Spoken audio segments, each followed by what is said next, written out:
Ya proyecto. Y no sé si alguno también quisiera leer lo que sigue en la diapositiva y participar, o continúo yo. No sé qué diga usted, profe. Sí, preséntanos tus diapositivas, las leemos y las analizamos. ¿Oíste, Keila? Ok.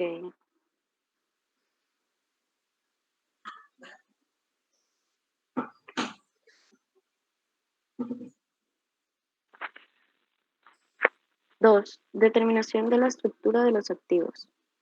Determinar la clase, cantidad y calidad de los activos que la empresa requiere para el desarrollo de su objeto social.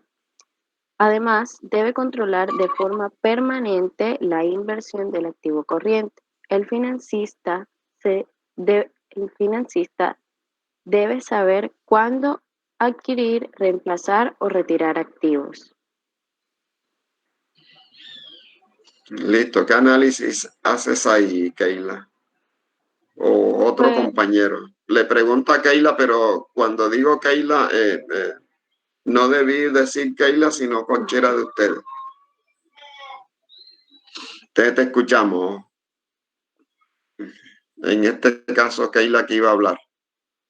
pues bueno, como dice allí, pues tenemos que tener en cuenta la clase, cantidad y calidad de los activos eh, que posee la empresa.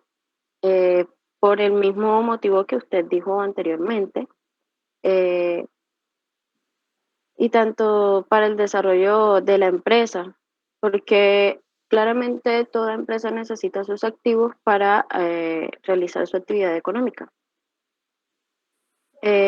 También me llama mucho la atención la parte que dice que el financista debe saber cuándo adquirir, reemplazar o retirar activos, porque digamos, que llega el momento en que un activo ya no nos está produciendo lo que necesitamos, o digamos, tenemos una máquina que es nuestro activo con el que producimos algún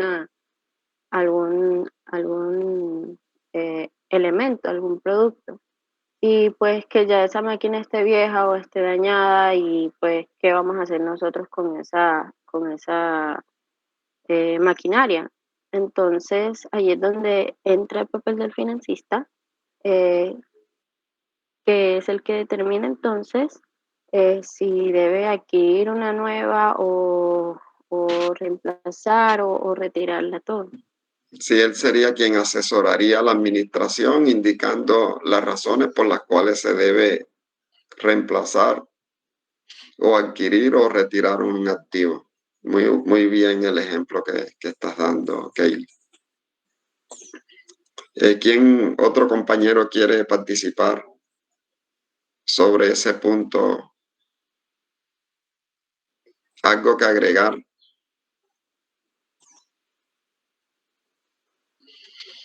Johnny o Sebastián iba a hablar. Sí, profe, yo, Sebastián. Dime, Sebastián. Bueno, profe, bueno, sabemos que el análisis de la estructura del activo nos indicará el grado de inmovilización de los recursos que necesita la empresa, según sea el peso relativo de los dos grandes grupos, fijo y circulante, y de la composición de estos.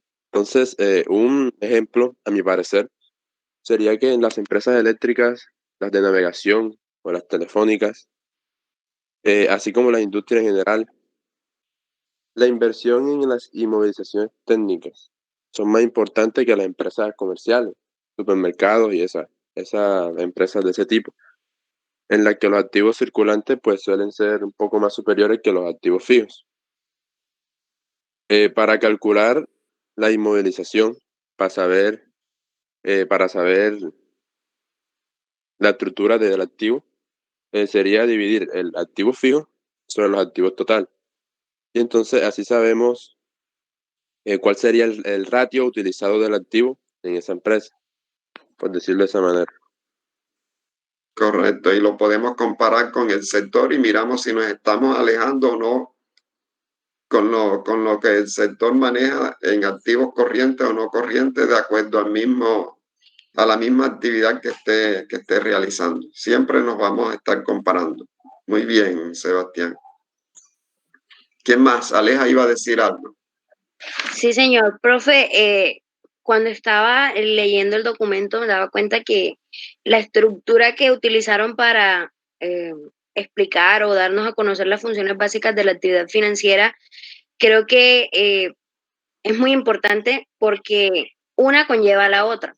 Si nosotros no tenemos una buena preparación y bueno, más que todo en la preparación para poder analizar lo de situación financiera o la información financiera que tiene la empresa, no podríamos como realizar la siguiente función que tiene la actividad, la actividad financiera, porque si no tenemos una buena preparación, no podemos determinar cuál es la estructura de los activos, porque también hay que tener en cuenta que no es solamente tener contabilizado el activo que posee la empresa, sino también para poder tomar decisiones con respecto a si debemos adquirir, reemplazar o retirar el activo, tenemos que tener en cuenta cuánto tiempo tenemos con el activo, cuánto está depreciado, mirar cuál es la rentabilidad que nos está dando, si está, o sea, si tenemos, por ejemplo, una máquina, tenemos que mirar si nos está dando la rentabilidad que necesitamos para la producción. Entonces, creo que si nosotros iniciamos mal, por así decirlo, en la preparación de los estados financieros o de la información financiera, creo que se nos hará un poquito más complicado lo que es la determinación de la estructura de los activos, que es muy importante porque la idea de la actividad financiera es como tener todo organizado, tener las cosas bien, ¿para qué? Para poder tomar decisiones a futuro. Y esto nos afectaría también con el ejemplo que nos estaba dando, porque si no sabemos estructurar los activos que poseemos, vamos a tener inconvenientes a la hora de por ejemplo, hacer el cálculo para conocer cuál es la capacidad que tiene la empresa ante un préstamo. Entonces esto nos va a generar una serie de dificultades para cuando tenemos que tomar decisiones en la empresa. Entonces, o sea, lo que quería decir era eso, como que se complementan las dos partes. Si inicialmente no hacemos las cosas bien, se nos va a dificultar la parte de la estructura de los activos.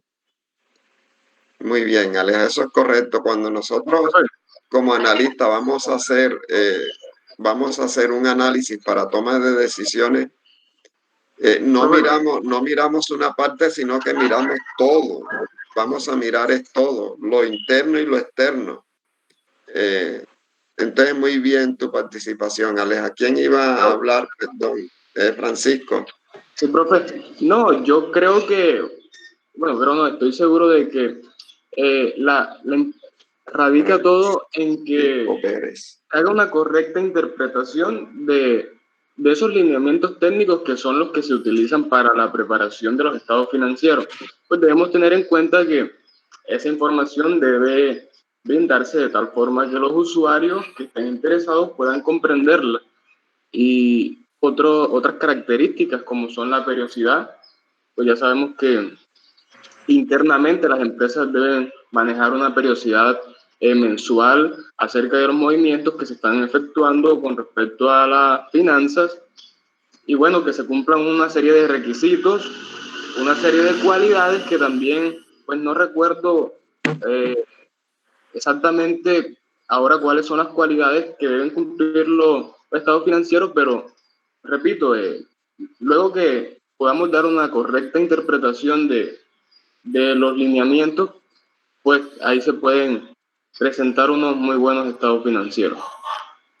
Sí, que la información sea fiable o confiable, que sea útil, pertinente, fácil de entender, que los activos que se tengan y los pasivos que se tengan, se esperen de ellos beneficios económicos a futuro o devenguen beneficios económicos.